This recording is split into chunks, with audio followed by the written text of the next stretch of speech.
right, welcome back. As you can see right there, I didn't give it out what I was going to discuss this morning, but as you could see there, US Africa Summit 2022 is ongoing in the United States. It started on Tuesday, like I said during my intro, and you saw who I'm having here today, Ambassador Joe Keshi, former Consular General at the Nigerian mission in the United States. Welcome to you, sir, and thank you for joining us. Thank you for having me, and my compliments. Compliments of the season, yes, it's just a few days to Christmas or the end of the year. Welcome to the program.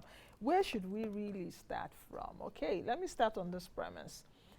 We saw that the US Africa Summit started during the Obama days, first of its kind in 2014. After President Obama's presidency, President Trump did not pursue anything Africa, or even, I know he hosted President Buhari at the time when he was president, but he projected the America First approach to foreign policy.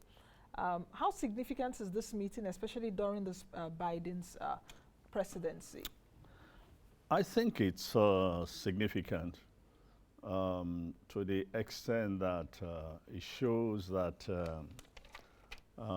within the global system and the competition, between the great powers, that America is beginning to realize that it needs to adopt a new approach towards the continent rather than what it has done in the past, which has been basically to come down this way, like was done under Trump, to give us a lecture about the dangers of dealing, for example, with the Chinese, and raising a lot of dust about the Chinese loans and the consequences of tilting towards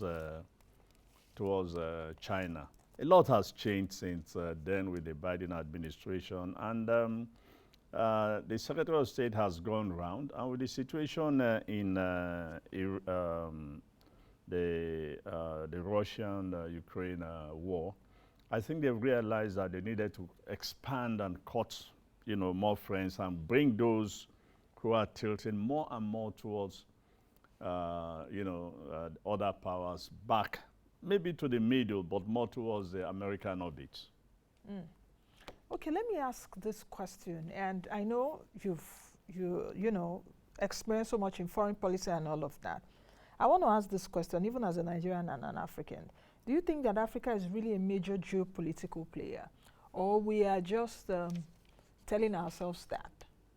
Because if you take a look at some of the things really happening around the world, okay, now at this summit, the US President Biden is saying he's trying to support or push for AU's participation in the G20, for example. Is it just for the sake of just being African? Because even some of them look at Africa as just one country, for example. No. So are we really a geopolitical player? Yes and no. Okay. Yes and no. Yes, in the sense that, this is a very resourced continent, and the world needs a lot of what we have. The problem is not with the world. Yeah. The problem is with us. I'm trying to remember one of those proverbs. I think one part of Nigeria, probably the Southwest, says that, if you call your mother, or if you say your mother's soup is not sweet, everybody treats you the same way. We've made ourselves irrelevant as a result of so many things, which the central one, the main one being poor leadership across the continent. Okay?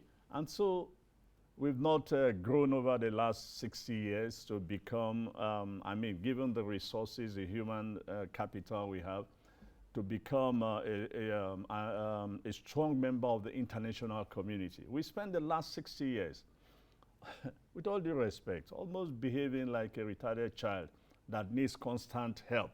Every time you go, you hear an African leader, it's like, come to help us. You go to one country, it is, yes, we are coming to help you. We make all these cries. But yet, this is a well-resourced, well-endowed continent that the world needs a lot of the mineral resources that we have. But because we've not, developed, we've not grown to maturity, they've treated us, the way, they like. But I believe that things are gradually changing. And why did I say this? Some years ago, the Americans were here lecturing us about the dangers of dealing with the Chinese. And my reaction, and I think I was in a number of other channels, and my reaction was very simple. If the Americans are serious about what they are saying, if they are serious that they do not want us to tilt towards the Chinese, let them put 60 billion down on the table. Because this was what the Chinese put down in their last conference and said, look, here's 60 million, you guys can borrow from this money for your development. Without conditions. Look, if you go to a Nigerian bank next to you here, they give you conditions. Yes, but the Chinese are not as stringent as the Americans. Exactly. Americans will say, have market access, rule of law, political pluralism. No, I'm not too sure. I'm not too sure that they are going to. And by the way, what is wrong with having rule of law? What's wrong with it? What's wrong in being prudent in the management of your resources? They are doing it because that's the condition of their own country. They can't give you money and you waste it. They can't. So if they listen, if somebody comes to you to borrow money, you're not just going to say, okay, take it, you're going to pay me back, you're going to pay me back on so and so, but you're going to state conditions on the day.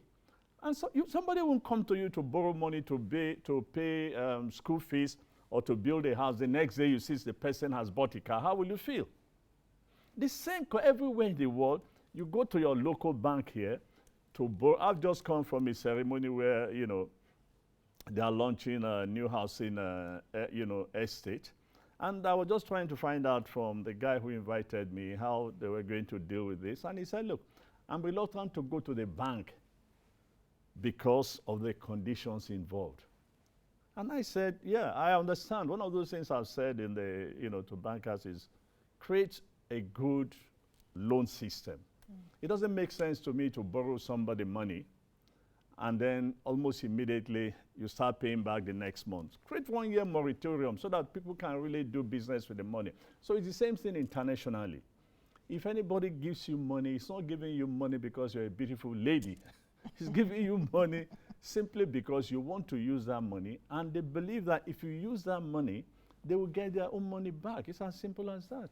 Why I asked that question is because of, you know that, of course, what the U.S. has always put down, like seeming conditions for Africa, which I listed earlier. Not that the Chinese do not also put their own, but they are not really after democratic processes and all of that. What the Chinese are really after is that, how do you pay? How do I get my money back? Whatever you do, I don't want to know. You could kill someone, put blood on the table, so far I get my money. But you see, that is the Chinese culture. The American culture is different because in America, there's accountability, there's transparency. You have to account for everything you do. You cannot just take the people's money and then dash it out without ensuring that you can get it back. In any case, this is a capitalist country, so profit matters. But in the Chinese, it's a decision that one man can make, and for obvious reasons, decide that, look, we need to woo these people in the continent of Africa.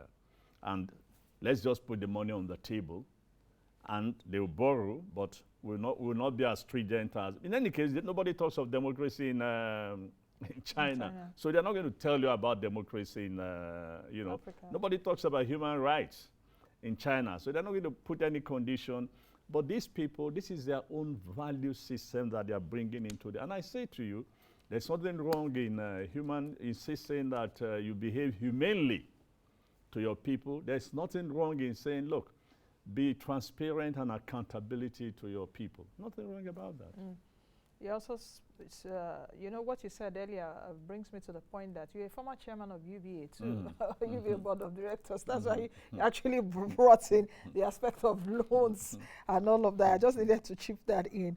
But why was I actually asking that question is, with this summit right now, ongoing in Washington, do you think it's now Washington's that Washington's influence is waning on the continent, because we saw superpowers like China, even Russia, are coming into the continent. So it's like the US is trying to claw back its waning influence. Do you think that this summit will give back the US that influence with even the commitment of $55 billion? No, one summit wouldn't do the trick. One summit wouldn't do the trick. And 55 or is it 50? $55 billion. Oh, okay, I thought it was 50. And 55 billion wouldn't do the trick either, but it's a start at least. Let them put their mouth where their money, their money where their mouth is. They spent the last couple of years giving us lectures on how bad we are, the dangers of dealing with the Chinese, this policy and that.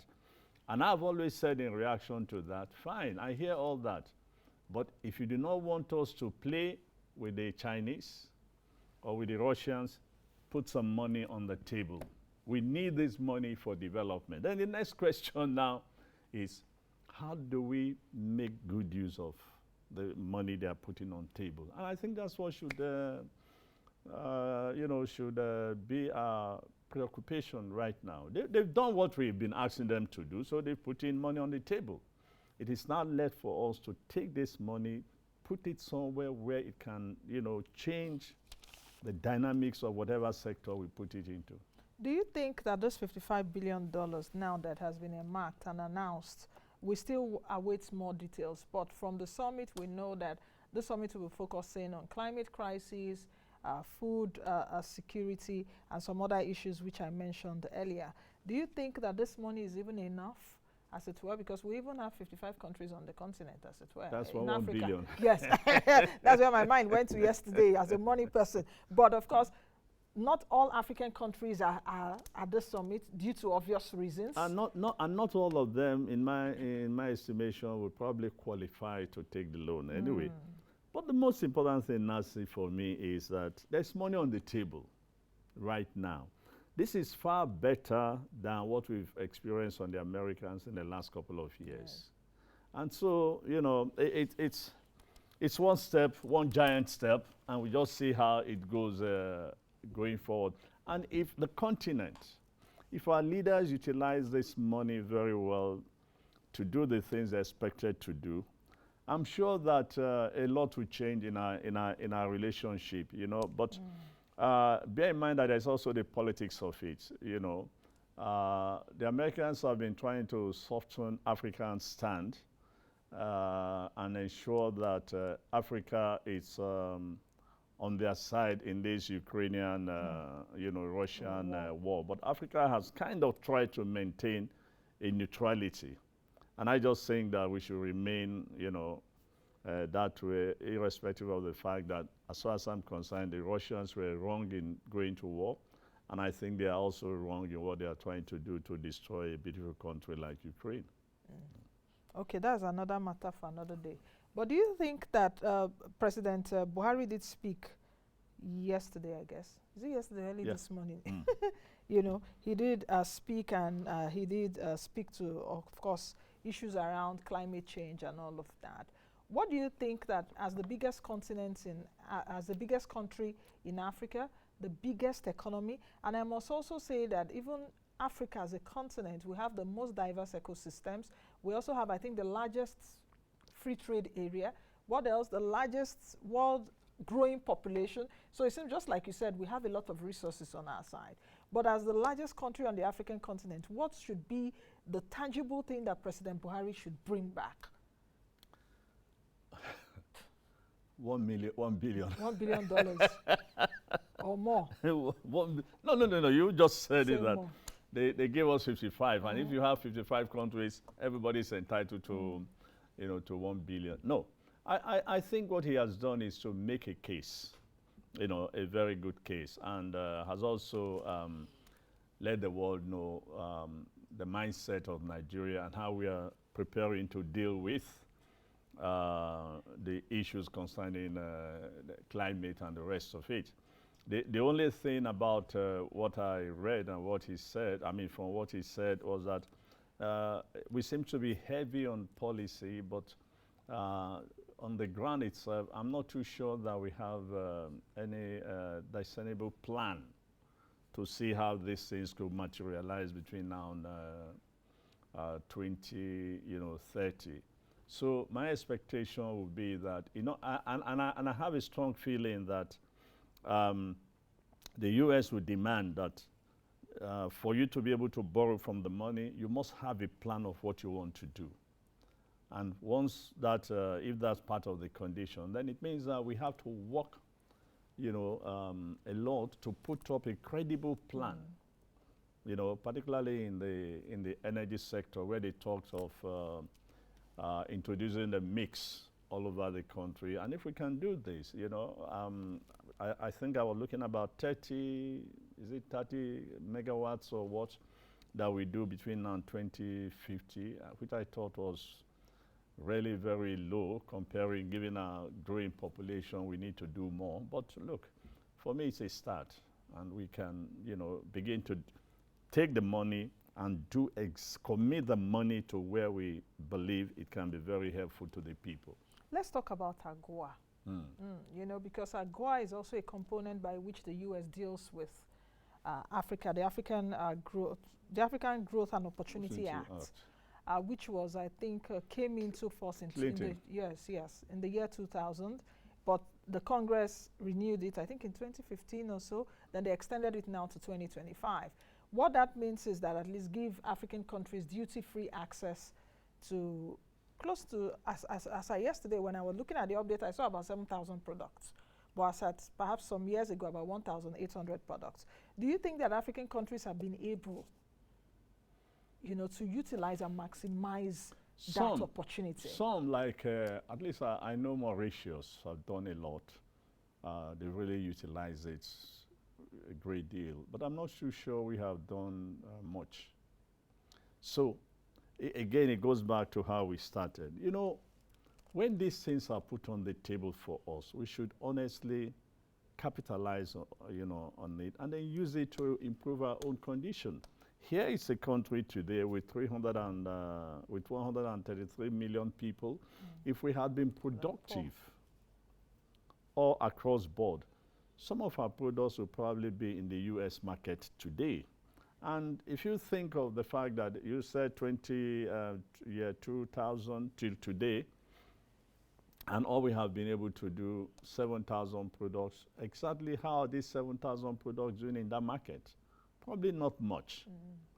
But Nigeria has not done a lot in AGOA. And if it continues to exist, hopefully today almost all the candidates are talking of production. So if they wrap up production and make us a productive country, it now means that we'll be able to seize the opportunity of doing well with regards to AGOA. Look, these are facilities that we have put in place by some of these powers to help us.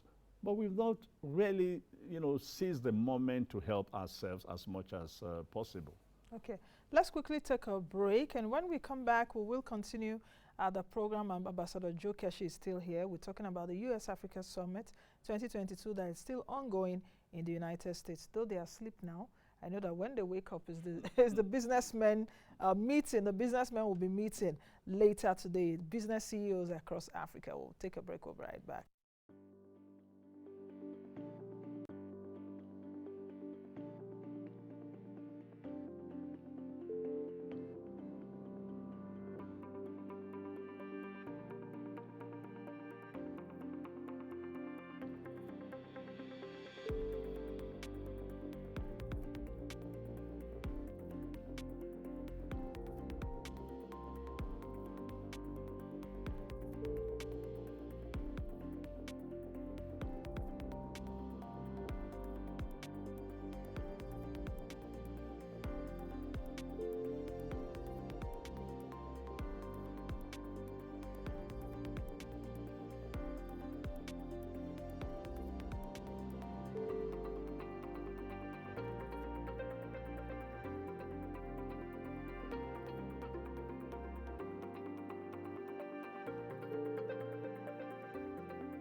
All right, welcome back to the program. My guest will stay here, Ambassador Joe Keshi, a former Consular General at the Nigerian Mission in the United States and a former chairman of the United Bank for Africa, UBA Board of Directors. So let's continue. I did say earlier on that later today, American time or Washington time, because they have different time belts in the US too, business CEOs will be meeting.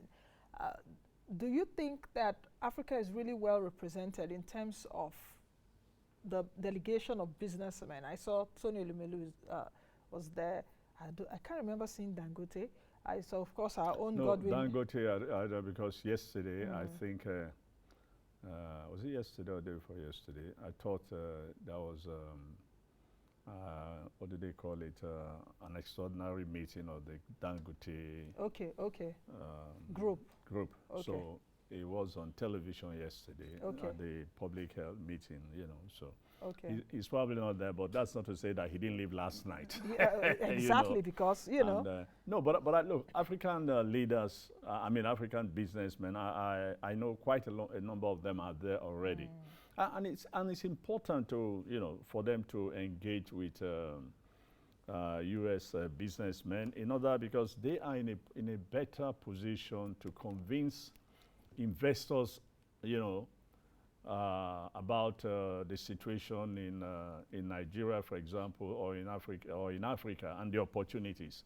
They are the one far more better placed to talk to their counterparts in any part of the world, and that's why you see, when, for example, the United States president travels, he travels sometimes with over 100 to 200 businessmen. And that's because he wants, the whole idea of taking these people out is to enable the American businessmen engage their partners in the countries they are going to, so that they could, begin to talk of how to invest in their respective countries. Do you think that that's also a challenge on our own part as Nigerians? Because President Buhari did travel with, I don't want to say at least a few of his cabinet members, a few ministers. Do you think that President Buhari always travels more with his cabinet ministers than businessmen in Nigeria? Well, really? That's the style of the administration. If you remember, I believe both under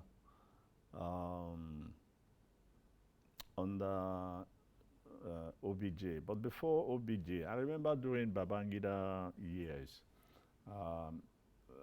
a lot of Nigerian businessmen accompanied him to a number of visits outside the country. I think it was actually then they started of bringing in the business community. I'm trying to remember.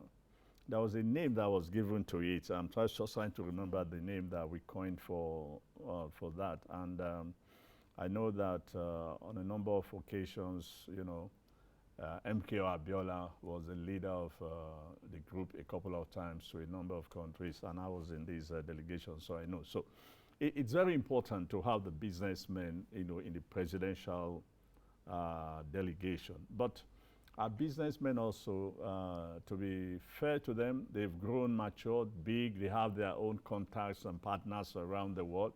And I want to believe that the organizers of the conference specifically targeted the people they wanted there. And they have their profiles. They have good knowledge of the people they want. And I have no doubt that they invited all of them, most of them.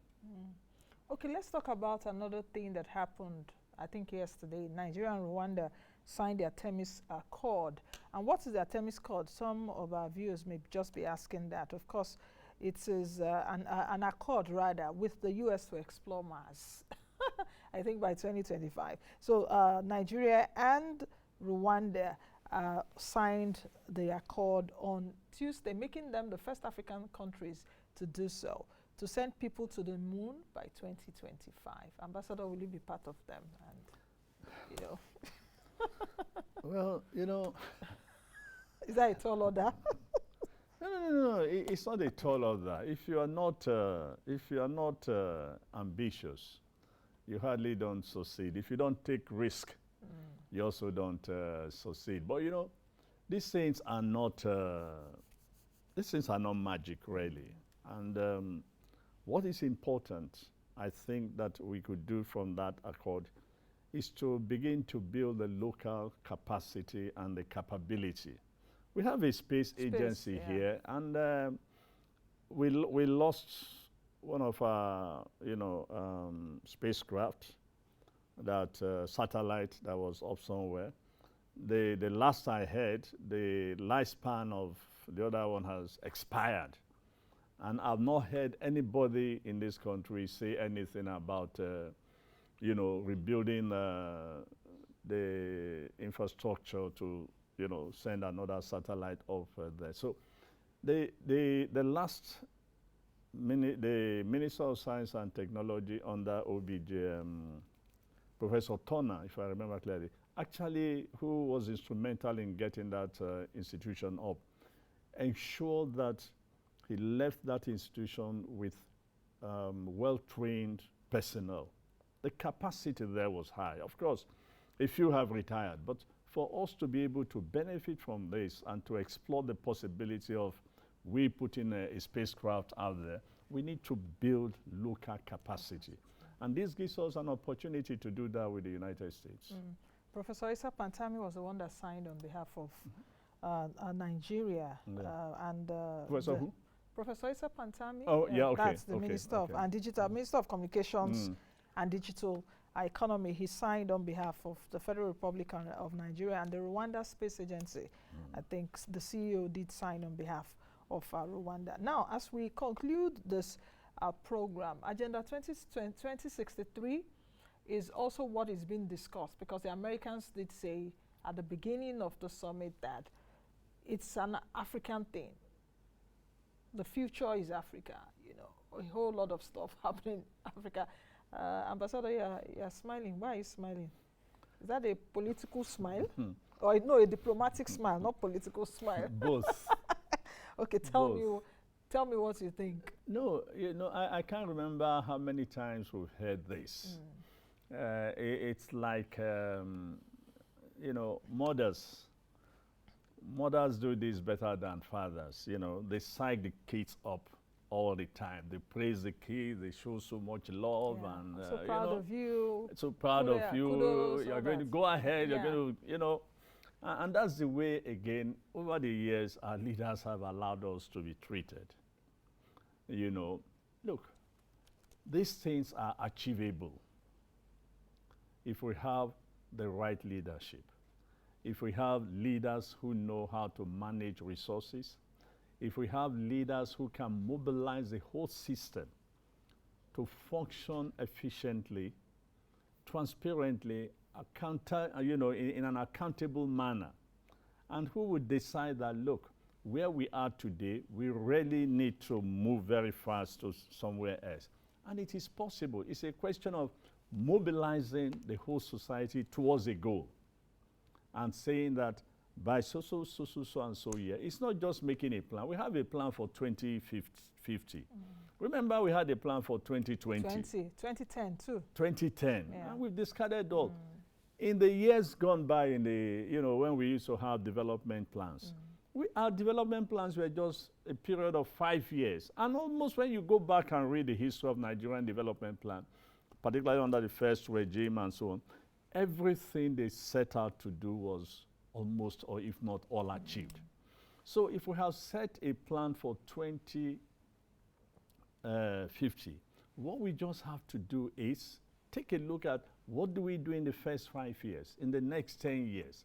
And, a number of countries around the world did something similar, but they achieved what they wanted to achieve before the year itself.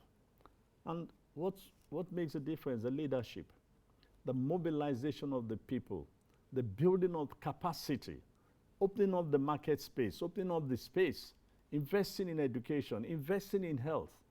These are all just what is necessary, and that's where we still have some challenges. So if we are going to meet up, Africa needs to, have a rethink, and Nigeria even more. Not just the federal government, but also the state government. Because look, when you read the last report on poverty in this country, the bulk of the poor people are in rural areas. Who run those places? State governments. State governors. So if state governments are not investing in agriculture, they are not investing seriously in education, they are not investing in health, they are not investing in sanitation, they are not rejuvenating the cities, we can't make progress. Okay. Ambassador, just before you go, in a few seconds, 2023 elections, not just for Nigeria, some other African countries will be conducting elections in 2023. Nigeria is the biggest economy and the biggest country, largest country. You know, I like when you all boast about this big countries, population size. Biggest economy. If there's any lesson we've learned from this World Cup going on, is that there's no small nation in there is no small nation. in food. This football has given us fantastic soccer. So let's stop all this. We are the biggest. We are the biggest. You are the biggest, but you are not the best. Yeah. You are the biggest. You are not the healthiest. Yes, you are the biggest. You are, you know, others, the smaller countries are doing. You are the biggest because you have a large population, and you don't even have the land space. I think Sudan also, in terms of land space, or who, you know. So. Okay, so where I was going to really is the 2023 elections, Nigeria, I think Sierra Leone, perhaps Malawi, Zambia also, some of these countries will conduct elections. How important are these elections, especially for some of these African countries? Let's not forget that there are a few other countries that, you know, we're seeing coup d'etat and military insurrection and all of that, which those countries are not here at the US-Africa Summit. So what do you think in just a few seconds? No, I just think that we must try and get it right. Whoever wins, wins. But what is most important is that we entrench democracy. And democracy is not all about elections. I think that's what we fail to understand in this country. It's not only about just going to vote. It's about progress. It's about creating opportunities in the society. It's about fairness. It's about justice, and it's about freedom itself. Now, if we can entrench all these, you know, and of course, we have security, we have stability. Look, this country, Nigeria and the continent itself will blossom. One of the richest countries in Africa is the Congo. Yeah. But since the 60s, our poor country has been in crisis. And look at what it is, and has remained poor. And it's one of the poorest, yet one of the richest. Yes, and with not so much population. So much paradox, and not so much, you know. Population. So we just have to pray that we, in all these countries, that we can bring on board a new generation of African leaders with a vision to say, look, in the next 20 years, we have to change the narratives of the continent. And I believe that is possible. So on that possibility note, we leave it today on the show. Thank you very much for coming. Oh, thank you for having me. And once again, Merry Christmas to you and your audience and to your wonderful staffs here. Thank you very much, sir. All right, I've been speaking with Ambassador Joe Keshi, former Consular General at the Nigerian Mission in the United States of America and a former UBA Chairman, Board of Directors.